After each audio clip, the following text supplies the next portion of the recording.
Let's go to Alaska. Is coming to Alaska on your bucket list of things to do? Life is short, so getting on the plane pointed in our direction will help you accomplish this goal. Alaska is full of amazing people, wild roaming animals, and majestic scenery to capture for yourself. The time you spend here will forever be ingrained into your memory and provide plenty of great dinner table conversations. Trips to Alaska don't have to be crazy expensive, and if money isn't a concern for you, then you're in for a real treat. Based just outside of our Anchorage International Airport is many smaller flying services. These flying services have many trained pilots to help you get out into the Alaska backcountry and show you up-close animal encounters. There's also many other flying services provided around the state in places like Kenai, Homer, Seward, and Fairbanks. Bear viewing services are a huge part of our tourism industry, and it's important to do it safely with a guided tour. Our local bear population consists of mainly black bears and grizzlies. Black bears tend to be smaller in size compared to the extremely large brown grizzly bears. It's also common to be able to see black bears wandering the Anchorage area. I've witnessed them all over the city and even as close to the outer fences of the airport. Never approach the animals and back up slowly if possible. Thankfully, most bears tend to ignore people until they get too close or they have a cub close by. Grizzly bears tend to be found in higher numbers in the backcountry, but these bears can also be close to many rivers or streams during the fishing season. These streams are full of Alaska wild salmon that attract the bears during our summer months. When the fish are running upstream, it's common to be able to smell them from far away. Bears have a good sense of smell, and if they can identify your scent, they tend to leave you alone. But the smell of fresh fish is hard for them to ignore, so stay aware of your surroundings to protect yourself and others. You might also get a chance to see the beautiful Arctic fox, which happens to be our smallest in the fox family. But no Alaskan trip is complete, in my opinion, without seeing a moose. Moose are by far the easiest random close encounter a person can experience when visiting Alaska.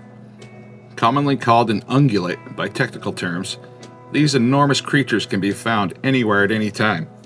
Even though moose are used to being around people, they're still a wild animal and highly unpredictable.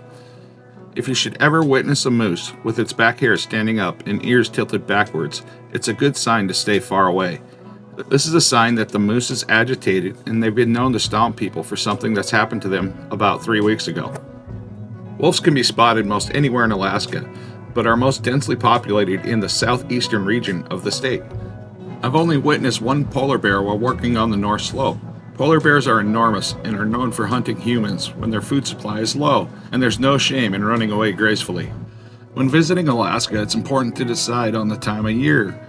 Some people crave the snow-covered colder months, and there's equal opportunities available for cabin stays that could potentially help you decompress from the busy city life. Some people crave the colder months with the beautiful snow-covered mountain views. There's many romantic opportunities to surprise your special someone, getting all snuggled up in front of the fireplace and enjoying some coffee and desserts. Or set you up in a place for a fantastic snow machine adventure. Oh, and let's not forget about bringing your camera.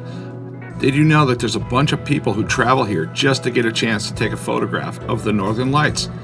The Northern Lights is a natural phenomenon which occur when charged particles collide with gases in Earth's upper atmosphere. It's a beautiful sight to see, even for those of us who stay here year-round. The clouds have a lot to do with the temperature up here, so when the lights are seen at their best, be sure to dress warm because it's going to be cold outside. And if you're not interested in that, the state's largest winter festival happens from the 24th of February to March 5th. The Ferrandi Festival is short for Ferrandivoo, and this is the time of year where the fur hunters get to trade or sell their catches for the season.